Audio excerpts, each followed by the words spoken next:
Hello, this is Jonathan Dean, This is Elvin Handy. and you are welcome to Off the Axis Podcast.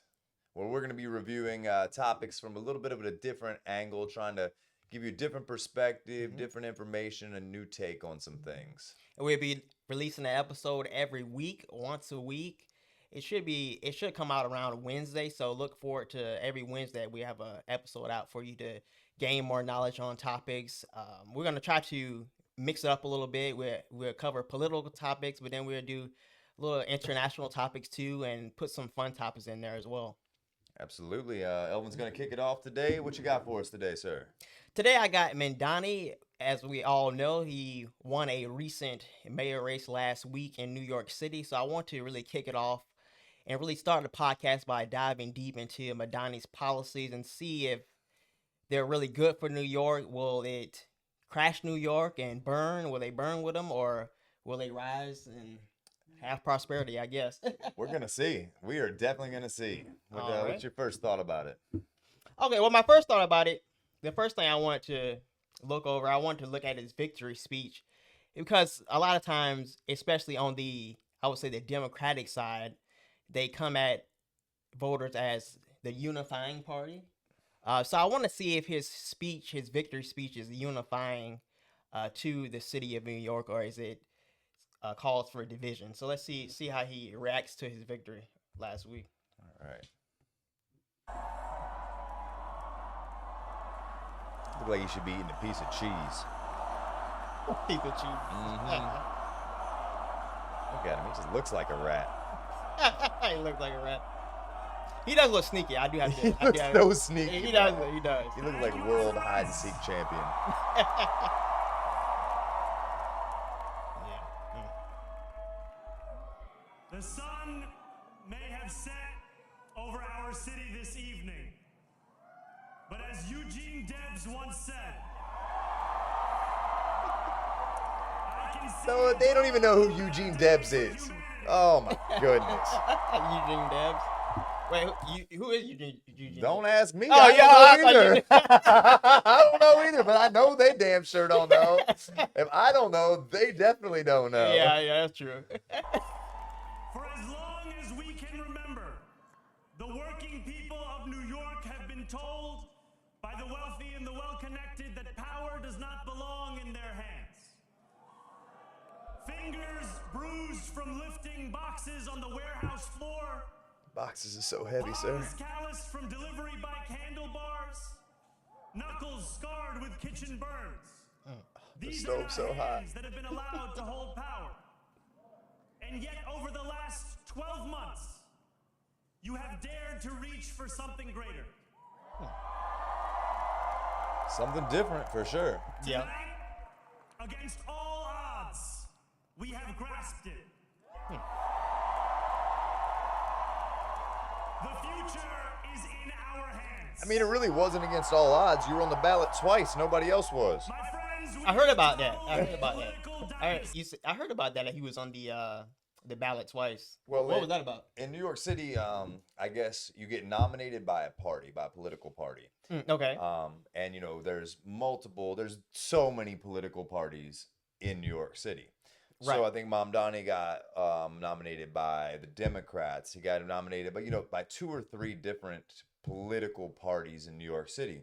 So while he was on there, 2 or 3 times, I think it was twice actually, on the left side, top left of the ballot, conveniently enough, where you can really locate him quick. If you wanted to find Cuomo, he was on the ballot one time, down to the right, bottom right further. I know people have an idea who they're going to vote for, but for those who really had no clue what they were doing, it made it a very easy circumstance to just scroll to the first name and check it. And Right. I'm not saying that was tens of thousands or hundreds of thousands of people, but I'm sure it was many hundreds. I'm sure that affected votes in a heavy way, especially with the pairing of it being to him on the ballot twice. Yeah, because you double voting, Yeah. so that would affect the election in a big way. Yeah, absolutely. I mean, you see a name twice and you see a name once, you're more likely. I mean, if you pick a Right. random one, you got a way higher chance. Right, a better chance of winning. Wow, that's crazy. I didn't know that. Wow.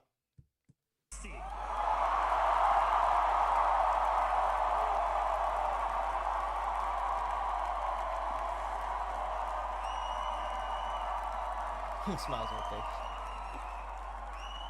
I wish Andrew Cuomo only the best in private life. In private life. But let tonight be the final time I utter his name. As we turn the page on a politics that abandons the many and answers only to the few. Well, Wow. to be fair, you can pretty much call Cuomo out at any given moment.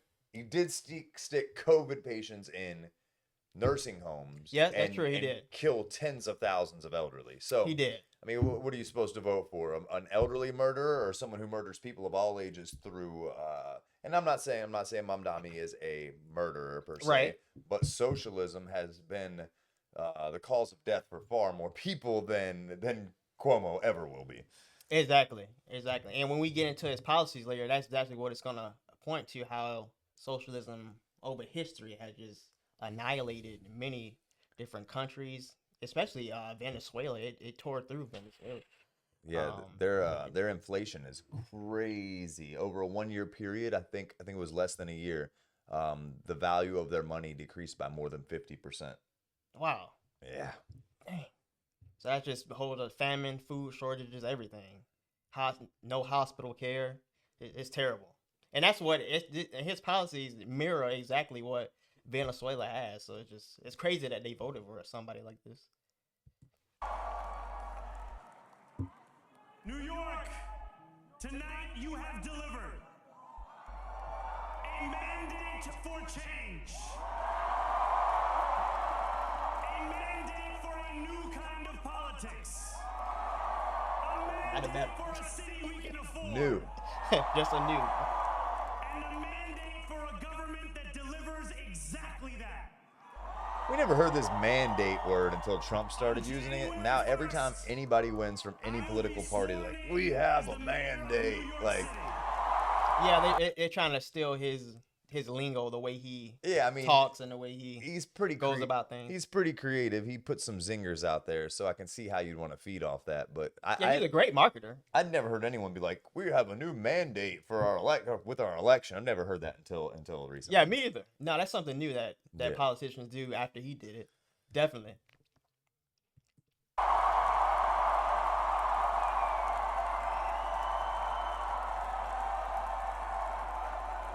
And that is because of you. So before I say anything else, I must say this. Thank you. Thank you to the next generation of New Yorkers who refuse to accept that the promise of a better future was a relic of the past. You showed that when politics speaks to you without condescension, we can usher in a new era of leadership. We will fight for you because we are you. Or as we say on Steinway, ana minkum wa ilaykum. Oh fuck! Here we go. Mamdani, there he is on the. Sorry, I said I wasn't gonna cuss unless it was for real putting an effect on something. It just came out. I'm sorry, guys. My apologies. Okay, so now we saw the video of him winning his victory speech from last week, and it wasn't too divisive, would you say? No, that was actually a pretty good speech. I can give him that. He's a good speaker. Yeah, he is a very good speaker. I think his ability to speak is probably the reason why he won the election in New York, in my opinion, because he has a really good vocabulary. He's very coherent. He can really put sentences together well. I mean, does that really help in New York though? Why gets long? Well, it's true. I didn't think about that. He's a good speaker. But I guess what you're trying to say, long as he have a D behind his name, he probably gonna win New York anyways. Kind of given. Kind of given. Yeah, that's true. All right, but let's get into his policies, because the main thing is, will his policies be a good effect on New York, or will it be a bad effect on New York? So I want to get into one of his first policies. He has for housing. So he wants to freeze rents for rent stabilized tenants. So as some people may know, New York already has rent stabilization laws for some of their units. So rent stabilization laws in New York, it doesn't really allow landlords to go past a certain price point when it comes to raising rent every year. So Mamdani wants to come in and kind of just add something on top of that. He just wants to freeze it all together because with at least with rent stabilization laws, you can raise it a little bit, but just not a whole lot. But with freezing the rent, that's just going to cap rent altogether.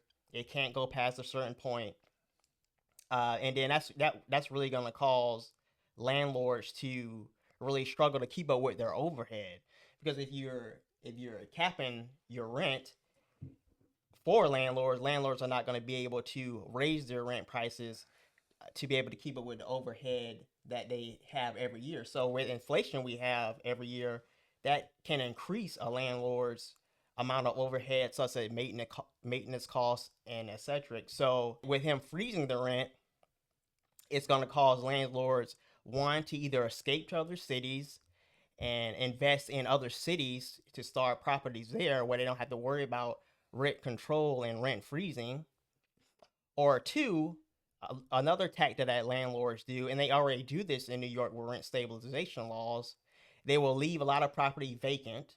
They won't rent out to anybody. So it's a bunch of vacant property. Nothing's being rented out. Or another thing that landlords will do, they will just kind of let the property just deteriorate. So they won't do any maintenance on it. So even if people are living within the property, there won't be any maintenance done on the property. So it just deteriorate over a period of time. The people in the property are going to be affected. So this is why you have a lot of ghettos in many big cities, because That makes sense. the building is being deteriorated by the landlord because they can't raise the rent to cover the overhead to keep the building up. So in essence, Mamdani is going to really cause more lower income people to live in very bad buildings, such as buildings with mold, buildings with bugs, roaches. It's worth thinking about, contractors. So I Yeah. speak to other contractors, and the reason it's so expensive for maintenance in New York City is, okay, so you pull up in your maintenance truck, somebody's Yeah. hot water heater's died, you got to get a new hot water heater in there, whatever the case, a new dishwasher, whatever it may be. Right. So first off, you pull up in your contractor truck with your dishwasher on the back of your truck. Mm-hmm. Where do you park it? So That's now true. you got to find parking to get in there. You Yeah, got to it's use very the hard building parking. parking, or you have to find your own parking. Now you have to transport that dishwasher to the building or up the stairs, Yeah. up 30, 40, 50, 80 floors. Right. So the cost of doing business in New York City, especially for maintenance men, is insanely high. And it's only going to continue to go higher, with gas or Right. whether they be charging higher parking permit fees, Mhm. etc.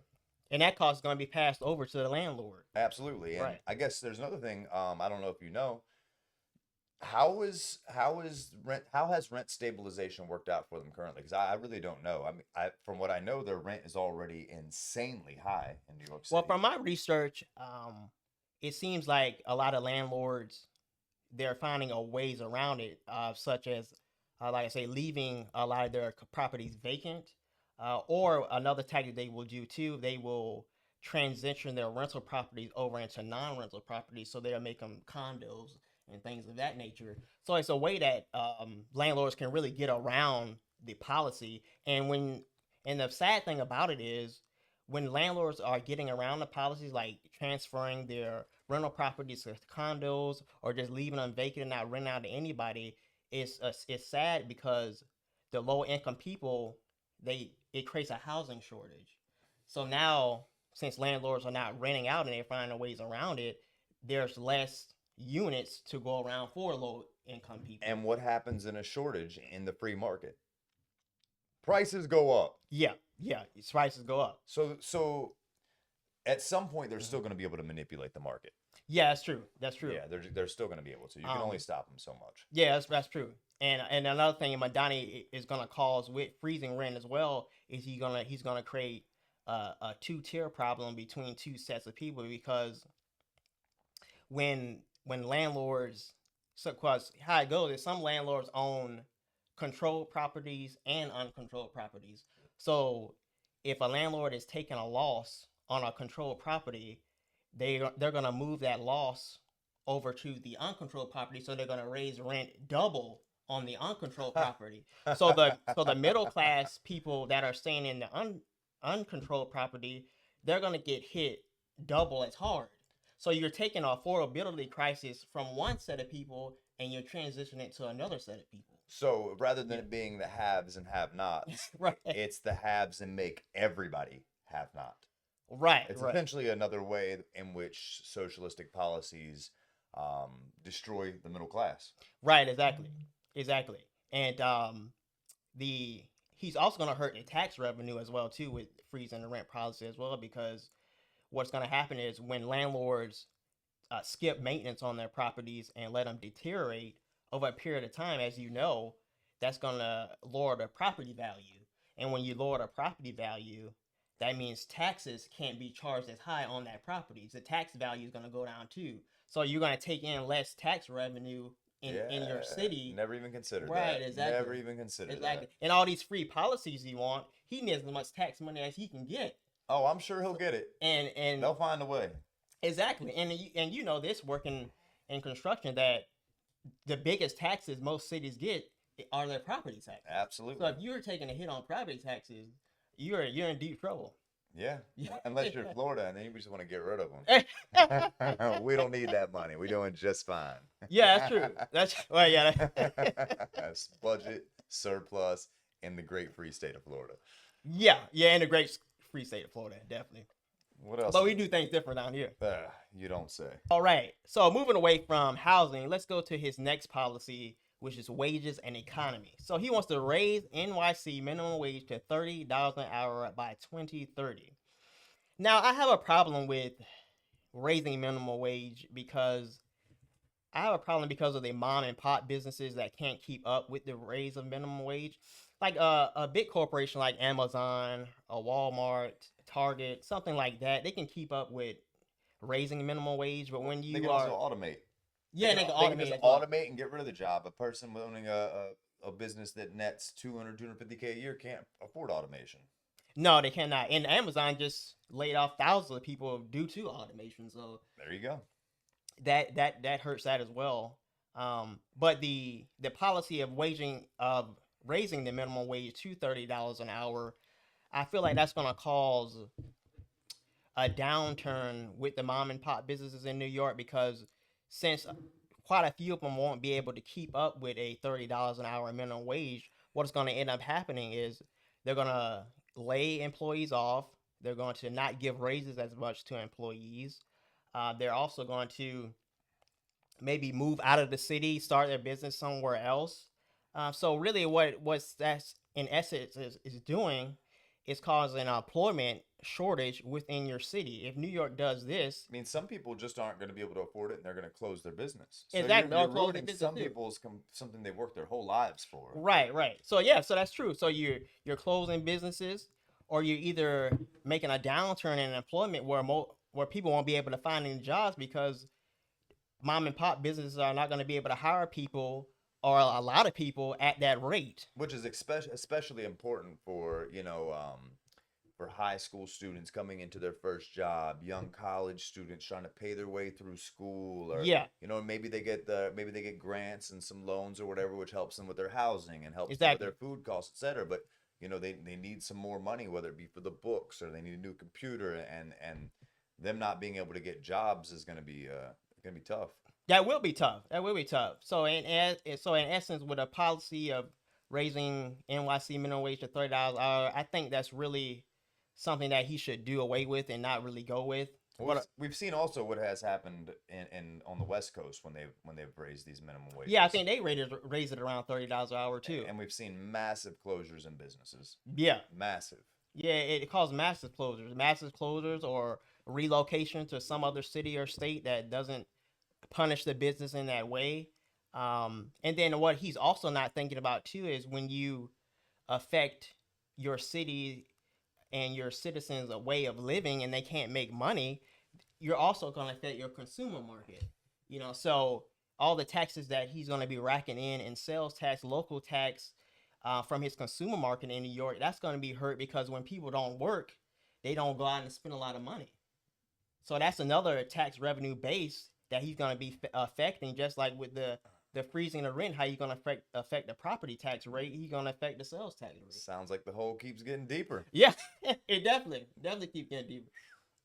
Okay, now moving on from wages and economy, I'm gonna come back to public transit and child care, so because those are some free programs that he wants.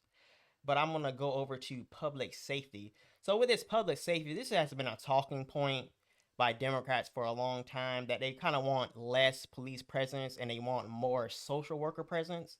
My only problem with this tactic is when you send a social worker to, let's say, a situation where a person is having a mental health episode, that person can become very sporadic, very dangerous.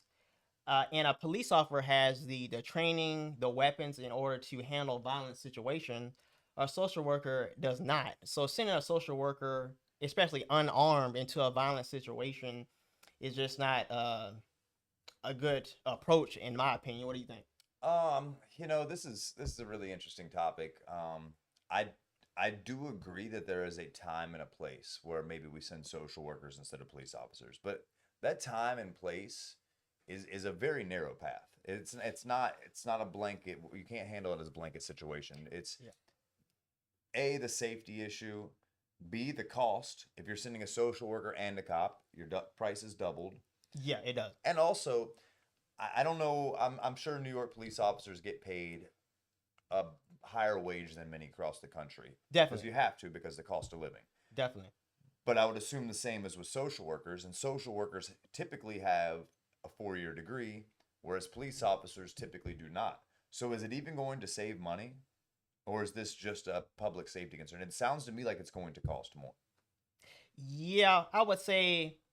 Well, I think what he's trying to do, though, he's trying to divert the money from police and put a little bit into giving it to social workers.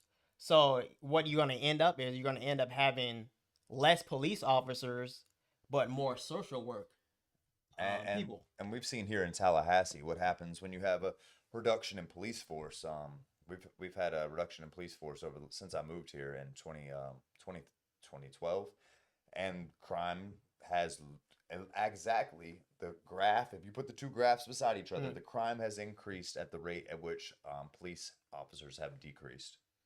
I see. Wow, that's crazy. I never thought about that.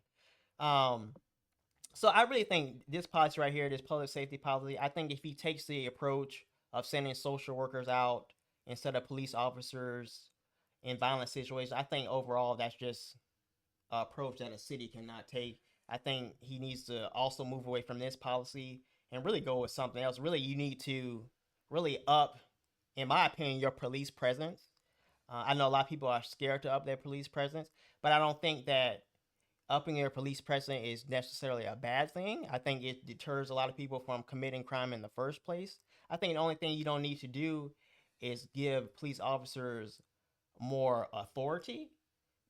Because maybe that would take it a branch too far, but it's nothing wrong with upping the presence and putting more resources into police officers in order for them to do their job more effectively. Do you have any take on how this became a black and white topic? Like, how did it become such a divisive topic between the black and white community of police force? I understand that there's been a long history of not the greatest things happening. I feel like those days are over. I don't know how you feel about it. I feel like those days are pretty much in the past. Yeah. Are all police good? No. Are all police perfect? No. Are they criminals? Absolutely. But why has this become such a black and white topic? I think it's something that politicians just push a lot in order to gain political points. I don't think really that the citizens push it as much as they do. I think they kind of put it on citizens' minds that it's a black and white issue, but really it's not a black and white issue, because I've seen a lot of interviews where people will go into black neighborhoods and they'll interview black people, and the black people are telling themselves, yes, we want a police presence in this neighborhood because there's a lot of violence going through this neighborhood. Now, it's funny because the black people in the neighborhood, if you interview them, they'll say they want police presence. But if you go to a rally with a bunch of liberals down the street in the suburbs, they'll be rallying. They'll be rallying against police presence. But what they don't understand is less police presence doesn't necessarily affect the suburb, but it No. definitely affects Massive effect the on the hood, inner city. right? The inner city, the hood, where a lot of black people may live. So Well, also, this is a long history of people voting and saying they're voting or making action on behalf of the black community, and typically there's a hidden agenda. definitely a hidden And agenda. it's usually the hidden agenda is always negative for the black community. Otherwise, it wouldn't be a hidden agenda. It would just be the agenda. Right. It just be the that's true. That's true. So all in all, I think that this public safety take that he wants is bad. I don't think it will work at all. So I think he needs to just focus on the law enforcement aspect, put more attention into law enforcement, put more funding into law enforcement, because as I recollect, I believe that New York does have a shortage of officers. So he needs to put more funding into them and just build their numbers up and build their presence up. And at the end of the day, I think that'll take care of a lot of their crime problem. Well, they DeSantis has offered extra bonuses for New York City police officers to move to Florida. He's devising a whole plan or whatever now to give them extra incentives because they do have some of the best police officer training in the world. Oh, wow. So if you can get people that you don't have to invest all that training money into, give them a bonus, you save money, you save time, and you get a higher caliber of officers. I see. Okay. That's good. That's a good initiative. I like that. Okay. All right. Well, let's move on to the next one. This next one is going to be taxes and equity. So as you know, Democrats love progressive tax. So he wants to do a progressive tax hike to fund social programs. So essentially, he's going to be taxing the wealthy in New York. And I feel like this is an overall bad policy. What is wealthy in New York too? That's where. Well, yeah, that's true. That's what we're going to get into too. What is wealthy in New York? What is wealthy? Because I do have a video actually on how much they take from you if you are considered wealthy in New York. And this is crazy. I never even thought about this.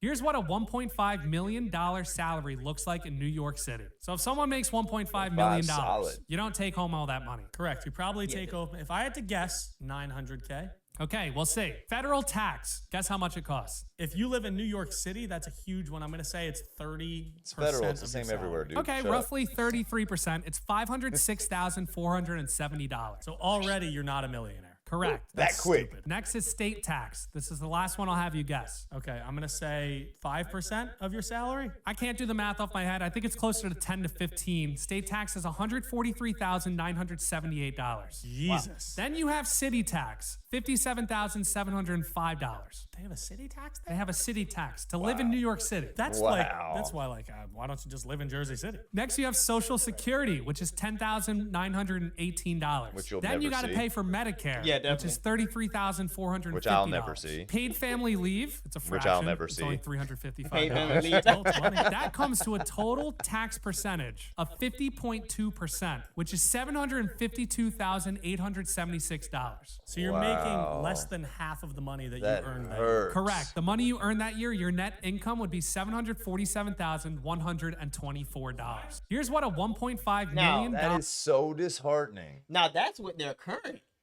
And it's only Tax going to rate. get worse. He wants to raise them more. Right, because they're at a 50% tax rate, but he wants to bring it to 52%. What So- person making $1 million is going to stay in New York?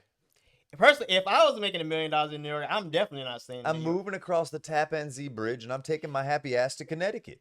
Yeah. And definitely. their tax system sucks, but not like that. No, not 52%. It's crazy. And I put up some more facts on New York. It says New York City generally has very high taxes compared to most other cities and states in the U.S. New York City and its localities consistently rank among the highest taxing jurisdiction in the nation, both in terms of total tax collection per person and as a percentage of personal income. So they're one of the highest in the nations in taxes, and he wants to make it even higher on the wealthy, particularly. So I just feel like that's going to just run a lot of his wealthy out of his city. They're going to take their businesses with them. They're going to take their investments with them, and that's really going to be a downturn in New York economy. You know what I mean? Well, I mean, it also sounds like it's going to be the end of Wall Street. I mean, if you're a stock trader, you know, an investor, a hedge fund manager, who's staying? Who? Yeah, I know. I can't imagine that anyone would stay if they plan on. I can't imagine that anyone has stayed already. Yeah. But to make it even higher, man, that's just not right. Yeah, it's not right at all. You know, bringing it from 50 to 52%, that's more than half of a person's income. That's just insane to me, you know, so. I mean, what is the government going to do with $750,000 from someone? Well, that's a good point. And that brings me to some of the stuff he wants to fund with that $752 or $800,000 he would get from somebody. So he wants free public transit. So he wants to make all city buses free for everyone. Free public he wants transit. Free child care for children. Free. Woo. Right, for children under the age of 5. That's projected at $6 billion a year. Now, as you know, New York City last year they made about, I would say, $82 billion in tax revenue. But if you look at what they spent mostly all 82 billion, and I think they had a leftover about 3 to 6 billion, but they put that in a reserve fund. So they only have a reserve fund of like $3 to $6 billion to play around with. So I mean, he doesn't have much room to really do a lot of free Who's programs. watching? Okay, so it's free childcare. Right. Me personally, when I have children soon, I'm going to be paying as much as I'm going to pay whatever the best person asks for childcare in this area. I know everyone's not in a position where they can afford something like that. Right. But what kind of childcare are you going to get when it's free? Who are these people? Where are they finding them? You know they're going to be trying to pay them the minimum. Yeah. You're not going to be getting top tier childcare. I would be terrified to take my children to a place that is free. Yeah, I'd be terrified. I would say anytime the government gives out free healthcare to anyone, it's never that great. Even a lot of the Scandinavian countries that brag about having free healthcare, a lot of their citizens have to go elsewhere, such as the United States, if they want big operations done, because their insurance coverage doesn't even cover those type of operations. Even with Canada as well, a lot of Canadian citizens, they'll come over here if they need some big operation done, because they don't cover big operations, so they need somewhere else to go. So I mean, it's really not that good of a system when you're talking about free healthcare from the government, you know. No, childcare, anything, man. It's someone's gonna pay for it at some point.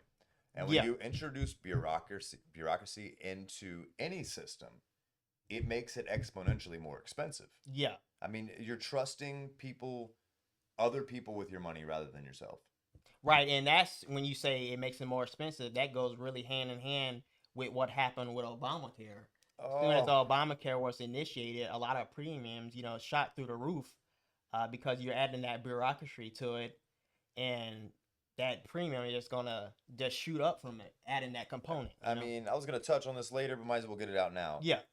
Before ACA, Obamacare, whatever you want to call it, took place, I was paying a little over $100. I was paying, I think, $60, and my employer was paying $60. I had a $5,000 deductible and the best insurance you could imagine. Wow. Now, starting next year, it looks like my health care for me and my wife is going to be over $1,100 a month. Jeez. With a $10,000 deductible and pretty shitty coverage all across the board. Dang. So, it's a 10x increase in my healthcare prices, and it's also a huge increase in my deductible and a huge reduction in actual coverage. Wow. I have less places we'll be able to go. It'll be more limited. That's terrible. Just doesn't work. That's terrible. No, it doesn't work at all. Government funded healthcare does not work at all. It sounds good on paper, but when it's actually implemented, it doesn't work at all. I am still waiting for someone to show me something that the government has done better than the free market. Just one. Just give me one. I can't think of anything. Give me one. I know they're better at spending money. That doesn't count. Yeah, they definitely better. One positive, one net positive. I have none. Yeah, I can't think of anything the government does that I would say is better than the free market. They screw up everything. Everything they touch, they screw up. Maybe I could think of just one. Maybe the military. They are really good at the military. I guess that's just one thing. Maybe I could think of that they excel at. The military pays like $600 for specific nuts and bolts that are an inch and a half long that you can go buy on Amazon for 35 cents. True, they could do that more efficiently. Name one. Name one. Yeah, it is a lot of waste. Even with the military, it's a lot of waste. That's true. That is true. Yeah, I can't think of one that they don't do a lot of wasteful spending with. What else? That's true. What else do you plan on? What are the other great plans for New York City? Okay, I don't have the policy for that is not on here, but I do want to talk about it. It goes along with this video here. But before I play the video, it's really about grocery run and funded government stores. Yeah, okay, yeah, I know. I've heard that he wants to have government or city-funded grocery stores to help reduce prices in groceries. Right. But what you find is with government-run grocery stores, it's a huge tax burden on the taxpayer because it takes a lot of overhead to run a grocery store. So you're going to have to tap more tax money from your taxpayers. And then also what I found out through research is also it's going to affect, it doesn't have a supply and demand component. No. Same reason giving everybody food stamps and letting them spend them any way they want is driven up food prices. Right. And what essentially happened, because as you know, this video I cover it in Venezuela, they had a food famine, a food shortage. But what essentially happened, since it doesn't have a supply and demand component, if you get hoarders to come into your store and they're just taking all the items off the shelf, what supply and demand will do at a private company, you can just simply raise the price of the items and that'll scare off the hoarders from raiding your shelves. Whereas these shelves are cleared. Right. But with the government part, if the government is running a store, they're going to cap the prices. They're going to have a fixed budget, so they can't raise the prices to scare off the hoarders. So the hoarders are just going to raid all the items off the shelves. There's not going to be any items for anybody else. They're going to have a fixed budget, so they can't they essentially can't do anything to scare off anybody. So that's exactly what happened to Venezuela when they had a food shortage like 9-10 years ago. Is the government didn't have any supply and demand component to kind of keep that balance between the consumer and the producer. It's also the Democrat policy is always about helping brown people. Always about helping brown people. What about the bodega owners? Yeah. Do you think they're predominantly white? No. No, they're not. And if you have a government-funded grocery store that has lower prices, you're going to drive out the bodegas. They're not going to have their own business anymore. They're not going to be able to provide for their families. Yeah, they won't be able to provide for their family. Bodegas. Yeah. Let me know if anyone gets that reference. But yeah, you're definitely right about that. You're going to drive them out. And then also another component that we can look at as well is it's going to cause political, it can be used as a political weapon. So if, let's say, you get a candidate that's kind of illegitimate, he's a bad candidate, an evil candidate, you might not technically want to vote for him, but if he's promising to take away your government-funded source, take away the way you eat your food source, you're going to vote for him. They're entrenching Democrat politicians forever, I see. Right, exactly. So it can be used as a political tool. So I can see why Mamdani would want to implement it because it can... There's no turning back once you do it. Right. There's no turning back the time. Right, it's no turning back at all. But in essence, it's not a good policy. And this video right here is about to highlight exactly why it's not a good policy. So let's take a look at this.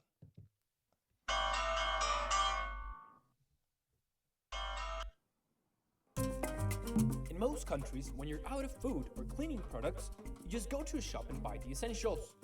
But not Venezuela. Here, getting the basics takes a lot of work and a lot of time.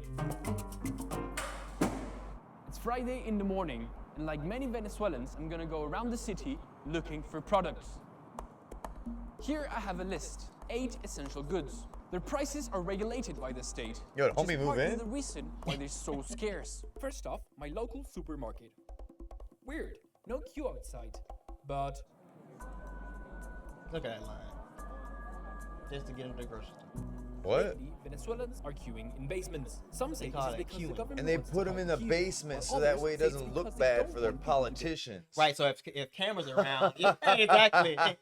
These people are slimy. Slimy. Right, so if somebody's shooting a camera, somebody's shooting a documentary, you won't be able to really tell what's going on. That's terrible. It is terrible. Sunbird. Typical communism and socialism that they hide. So it's 9, Yeah, hi, 10 the in problem. the morning. We're queuing here to get a number so we can queue again and buy the product.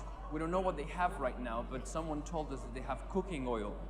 Queues are, of course, the best place to hear what's the talk on the streets. So they just told us that there's no cooking oil, so basically we queued in vain. Aha! I get a text message from a friend telling me that there's corn flour in another supermarket. Let's get a motorizado. Moto taxis are the fastest way to move around Caracas.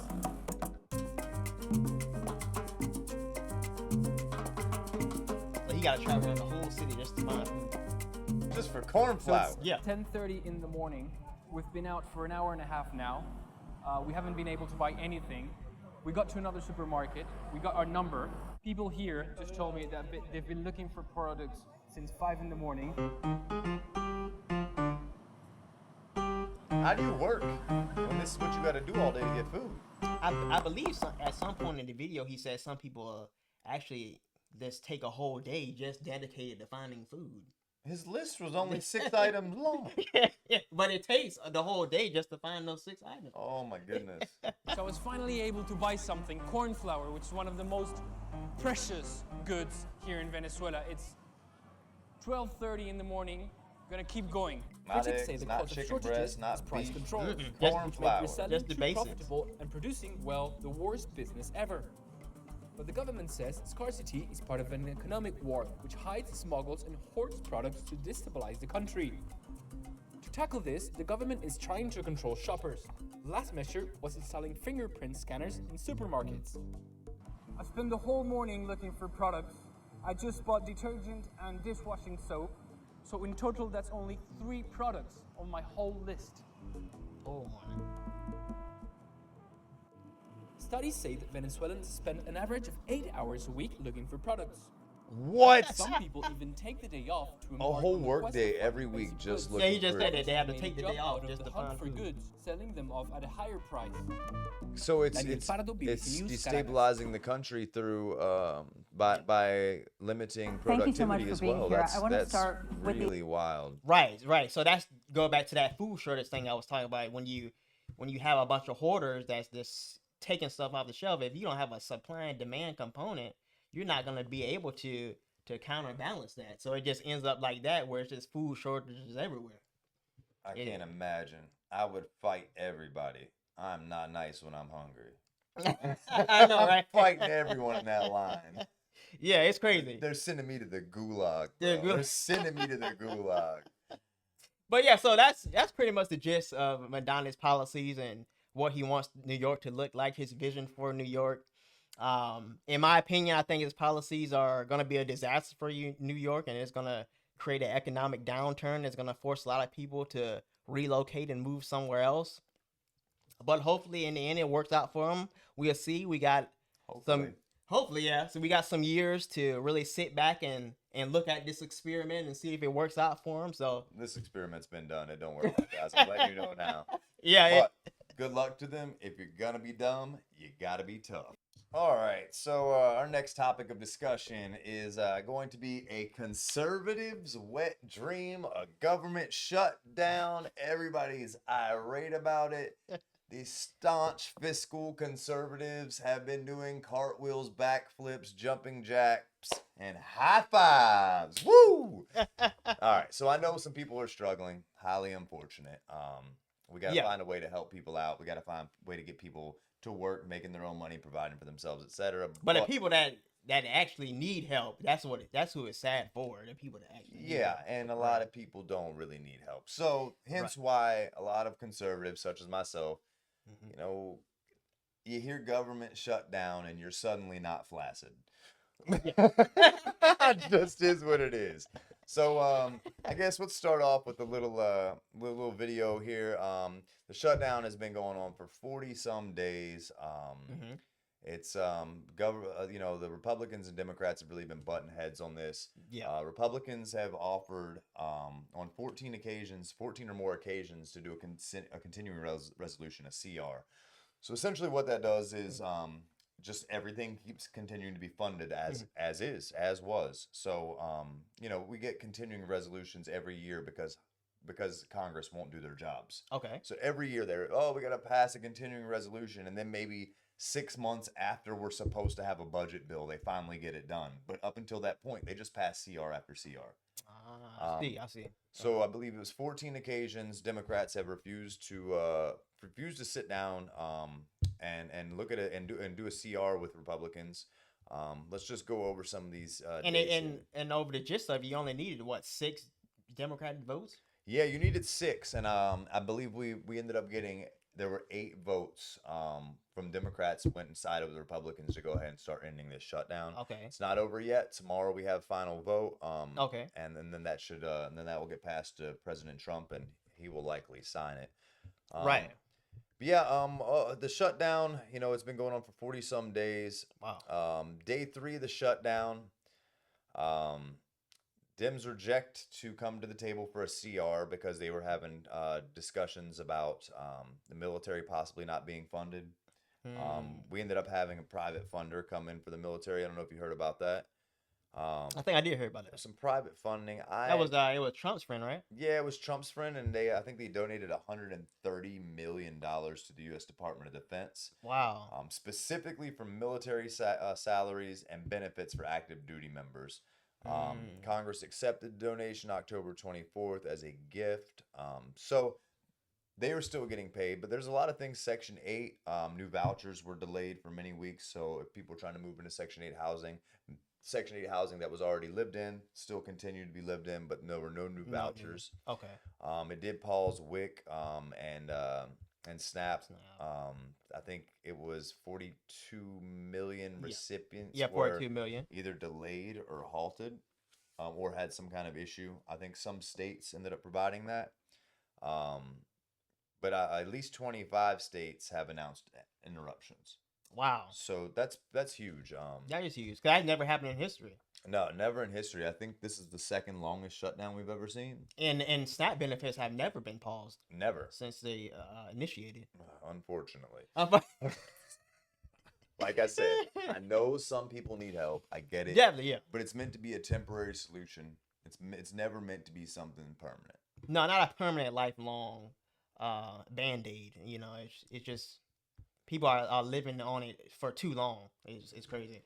Let's see what Schumer had to say here pertaining to the government shutdown. I know he is not siding with the 8 who crossed the aisle to help get this deal done. But let's hear what he has to say here.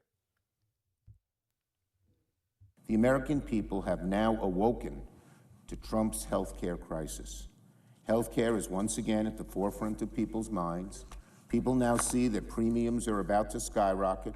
They're terrified about how they're going to pay for their insurance. He says. And this is where I was going to speak later about what we talked about earlier about my premium skyrocketing. Right, because that's already happened for many people. Yeah, we have 3 insurance companies in the state of Florida now. There's no free market. There's no competition. Premiums have already skyrocketed. Right, and what happens when you make anything bureaucratic and you connect it to the government, and the government just gives free money for it, that's when insurance companies and other institutions come in raise their prices because they're never going to get that legit reoccurring government money. Yeah, no matter what they're getting. Right, and that's the same thing that happened with education and student loans. When the government started giving out a lot of student loans, the institutions and the schools were like, okay, well now it's time to raise tuition prices because we know for a fact that we've seen what that has done with tuition. We've seen what that's done with tuition. Yeah. So it's the same thing with the healthcare premiums. Democrats demanded that we find a way to fix this crisis and quickly, but Republicans have refused to move an inch. Now, to be fair, Republicans did refuse to move an inch. But they refused to move an inch away from a continuing resolution, which meant that government continued as it had. Last time we passed one, it was not a Republican president. So we're still working off of the funding from a Joe Biden presidency, and the Republicans offered to continue that. Right. So he's right. They were stuck. They were not willing to bend.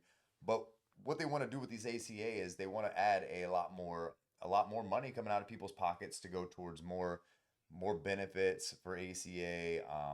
And essentially what that's going to do is it's going to drive prices for people like me who up even more. Do well in life. I'm not wealthy by any means. I do well, but I'm not wealthy.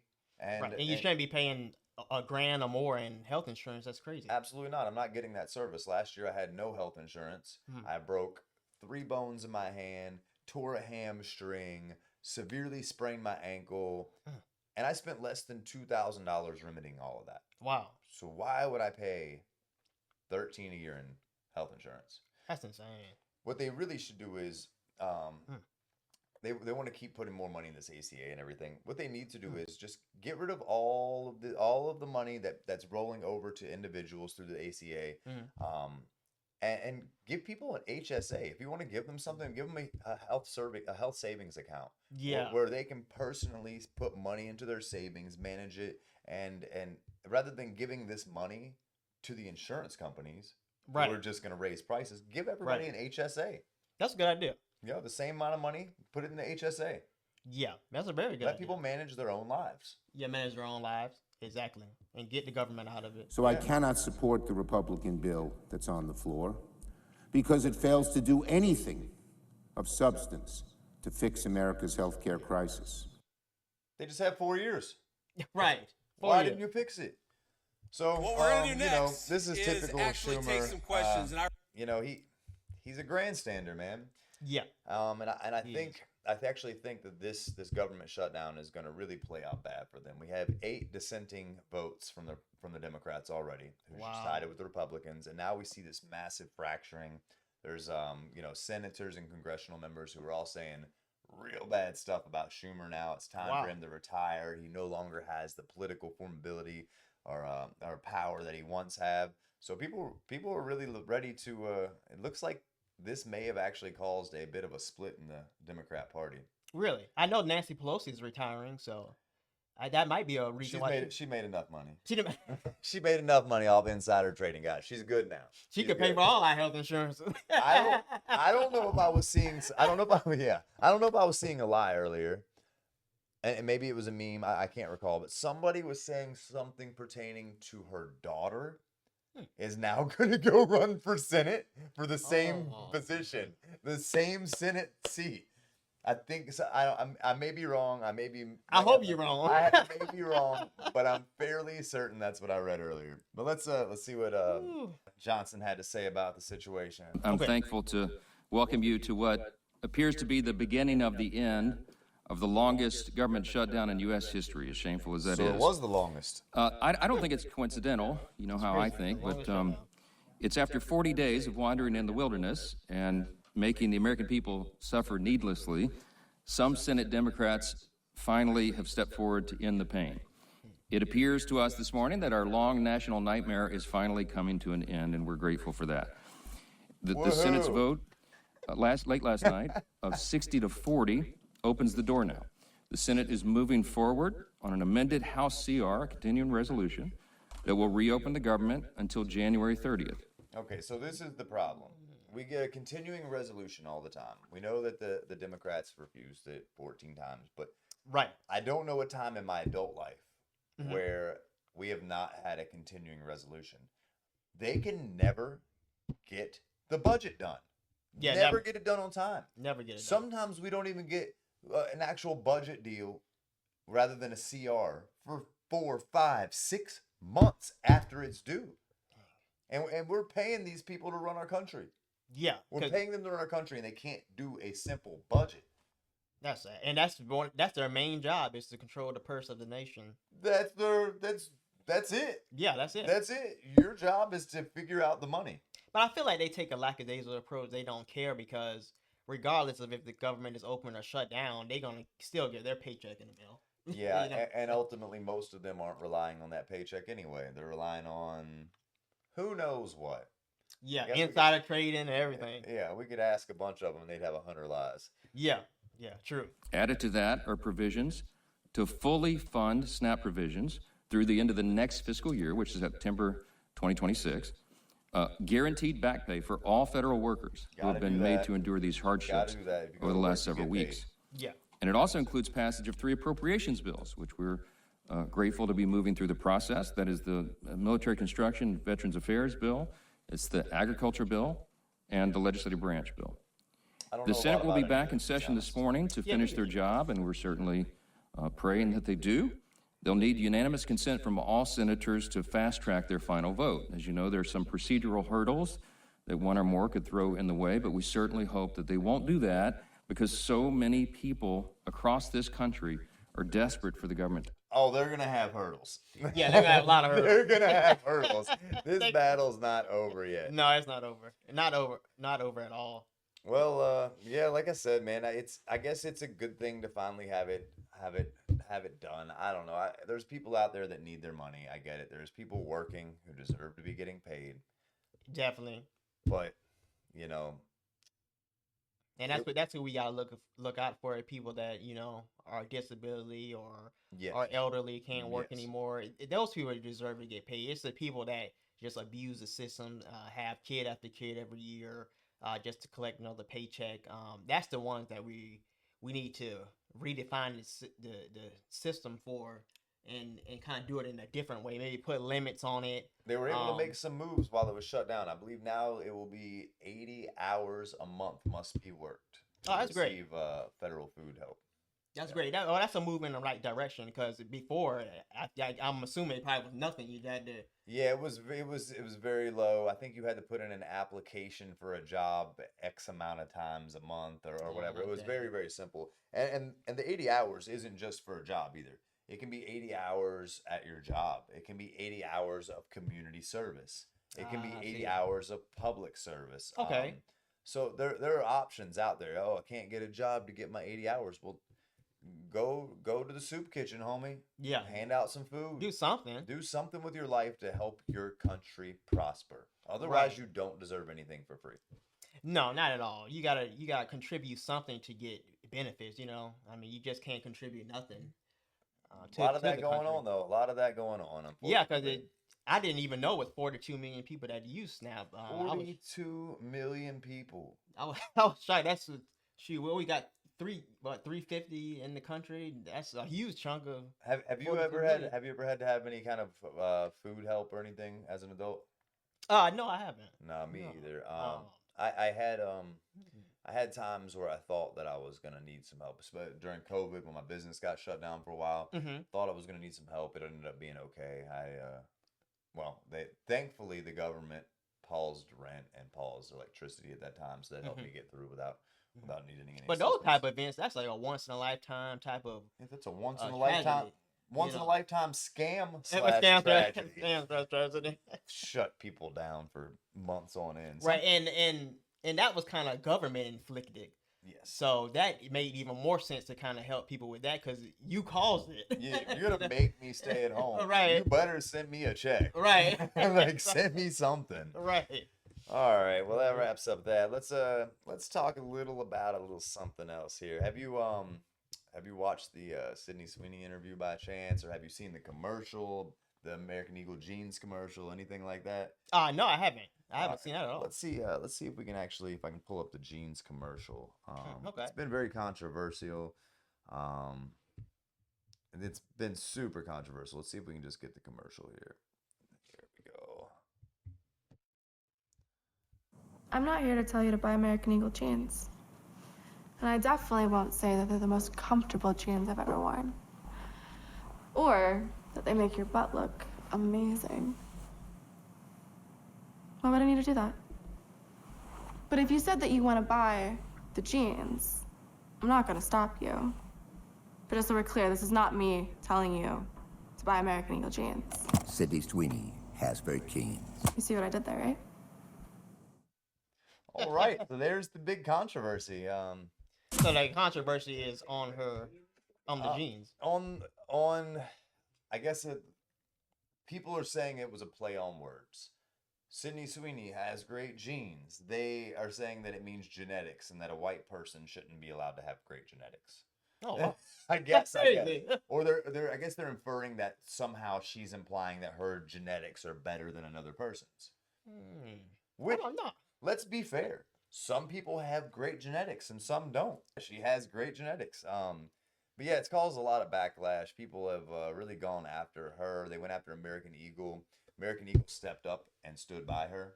Okay, rather that's good. than pulling the commercial and saying that she's a bad person for participating, blah, blah, blah. They stood by her. And they've actually doubled down on it, which is rare. So it's interesting to see the pushback of the cancel culture now. You know, it's not as effective as it once was. No, it's not. No, it's not. Yeah, but not at all. I personally don't see anything wrong with that. I don't know. Did you see anything wrong with it? No, I don't see anything wrong with that.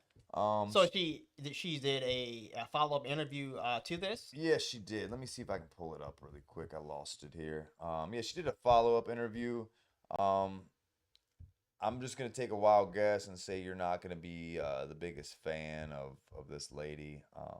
But let's pull up just a little short clip of the follow-up interview and see what we got here. The criticism of the content, which was basically that maybe specifically in this political climate, like white people shouldn't joke about genetic superiority. Like that was kind of like the criticism, broadly speaking. And since you are talking about this, I just wanted to give you an opportunity to talk about that specifically. Wait.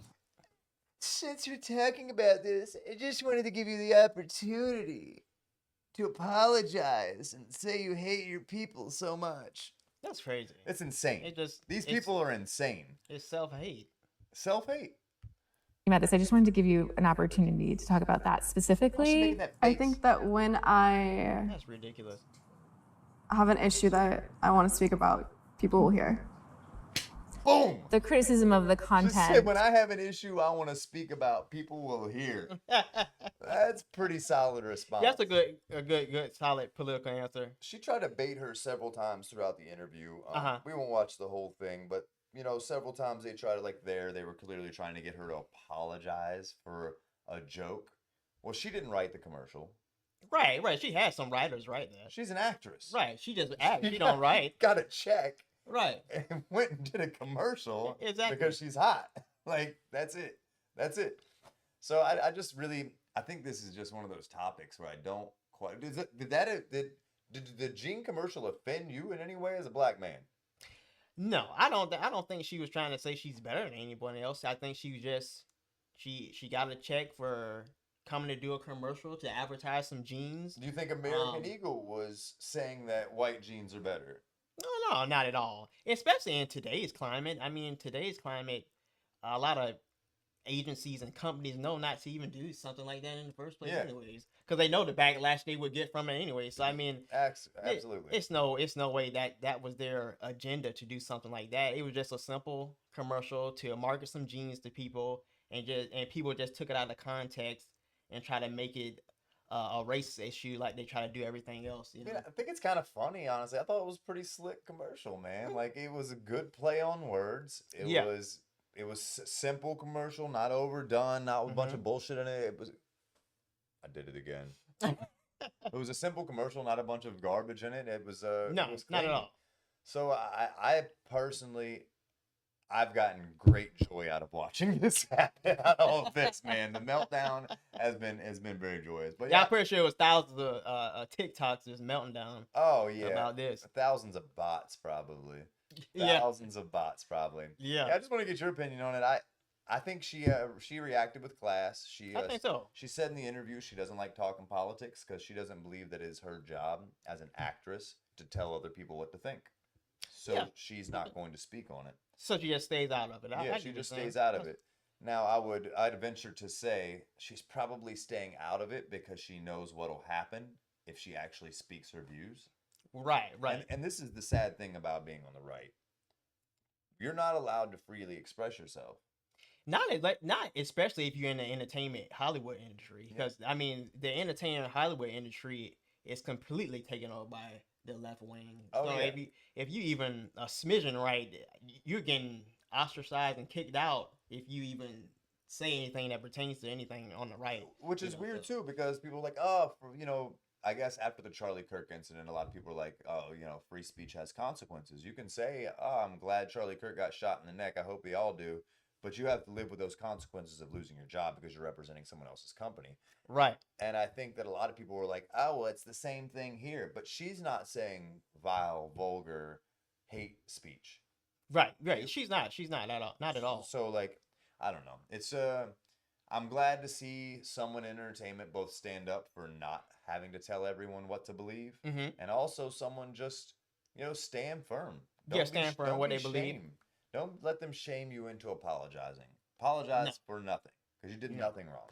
No, she didn't. She did nothing wrong. She conducted herself good in the interview, and yeah, she's not trying to discriminate against anybody, any race or anything like that. She's simply doing a job that she's been doing for years and just was marketing some jeans to Americans. That's about it. Yeah, you got good jeans. Look at these arms. Look at these arms, guys.